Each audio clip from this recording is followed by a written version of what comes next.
Hyperinflation today for May 30th, 2021. I have 5 hyperinflation book recommendations this evening. These are great books for anyone with an interest in inflation, hyperinflation, or even the economy in general. First book on my list, this is the paper money classic, Fiat Money, Inflation in France. This is about one of the first, if not the first, paper money experiment in the West. Of course, the Chinese have been experimenting and failing with paper money for a long time. This is one of the first, John Law in France. I'm going to read the second excerpt. I have 2 here, but I'll just read the second. Inflation brought, as we have seen, commerce and manufacturers, the mercantile interest, the agricultural interest to ruin. It brought on these same destructions which would come to a Hollander opening the dikes of the sea to irrigate his garden in a dry summer.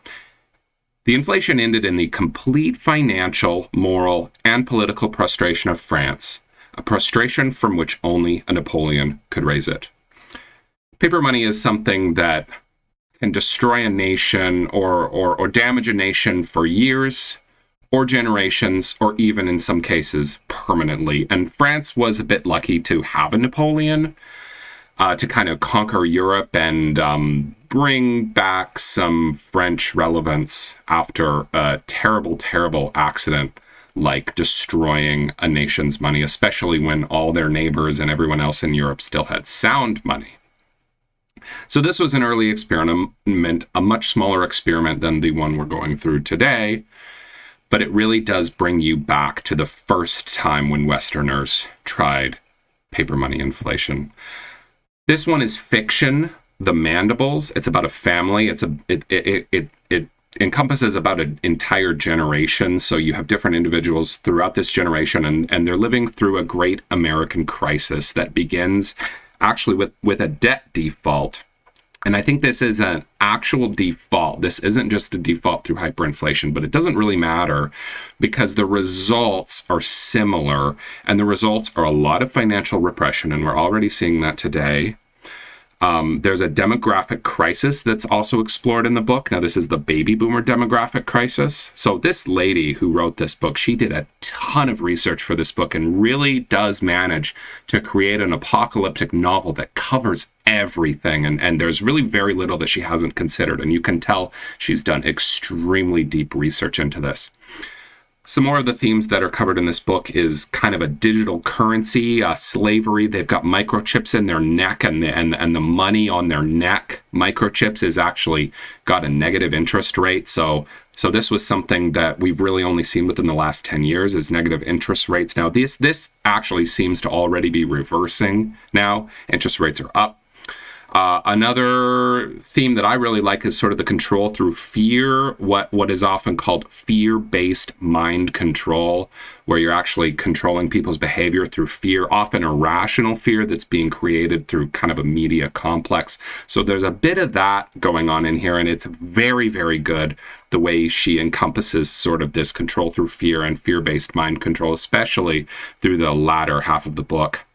And the final theme, which is something that I will be talking about in future videos, is bringing metals, bringing money, precious metals, gold and silver through the crisis, not to the crisis, but through the crisis and into the next paradigm.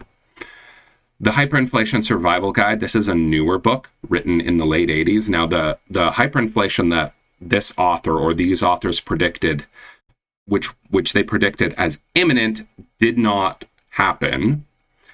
But what I really like about this book is 2 things. First of all, that it's very modern, and the advice is very modern. And second of all, that the historic examples they use in this book are actually from extremely recent history. So countries like Venezuela and Brazil and other Latin American countries that go through this sort of stuff constantly, and they've really learned a lot about how to still operate in an economy and provide food and products and services in the midst of hyperinflation. So the Latin Americans have kind of learned how to live through this for generations now. And those are the research subject that these guys who wrote this book actually went down to Latin America, spoke with businesses, spoke with people, and figured out how do these guys actually survive practically hyperinflation? And then it's written for an American business audience. And the information architecture, the way the information is structured in this book is excellent. And it begins right in the table of contents here, where you can see there are summaries for each chapter.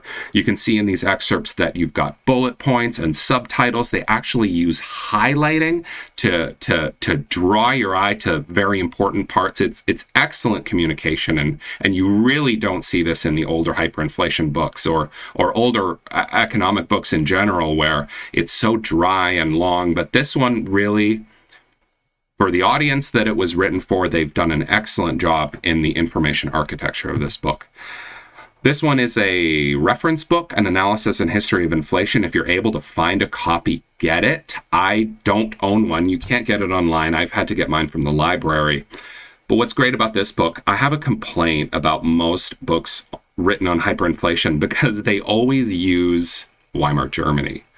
But there's been so many through history, and yes, Weimar Germany was a big deal, and it led to a great war, but it really is far from the only hyperinflation in history. So this book shows you examples from 15, so they cherry pick 15 out of hundreds that they could have picked, going all the way back to ancient Rome and kind of ending in modern day Brazil. They do go over Germany, but they actually talk about, they talk about post-World War I Germany, which everybody else talks about, but they kind of put it into the context, a pool of all these other hyperinflations to show you how really different a lot of them are and how a lot of them are the same. So it's a much more valuable analysis than an analysis that would just cover Weimar Germany like so many of them do.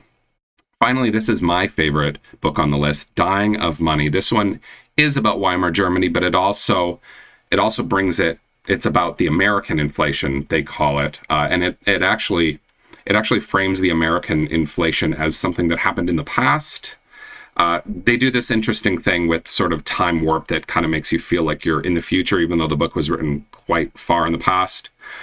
And I'm going to read this. I'm going to read this whole thing. Everyone loves an early inflation. The effects at the beginning of an inflation are all good. There's a steepened money expansion, rising government spending, increased government budget deficits, booming stock markets, and spectacular general prosperity. And in the midst of temporarily stable prices. Everyone benefits and no one pays. That is the early part of the cycle. In the later inflation, on the other hand, the effects are all bad. The government may steadily increase the money inflation in order to stave off the later effects, but the later effects patiently wait. In the terminal inflation, there is faltering prosperity, tightness of money, falling stock markets, rising taxes, still larger government deficits, and still roaring money expansion, now accompanied by soaring prices and ineffectiveness of all traditional remedies. So that would be raising interest rates. Everyone pays and no one benefits. That is the full cycle of every inflation. The United States by 1968 had not yet seen anything but the upslope of this cycle. So I've provided the links, I've provided the URLs on the books where I have them. So that's this one, Dying of Money. That's this one, Hyperinflation Survival Guide.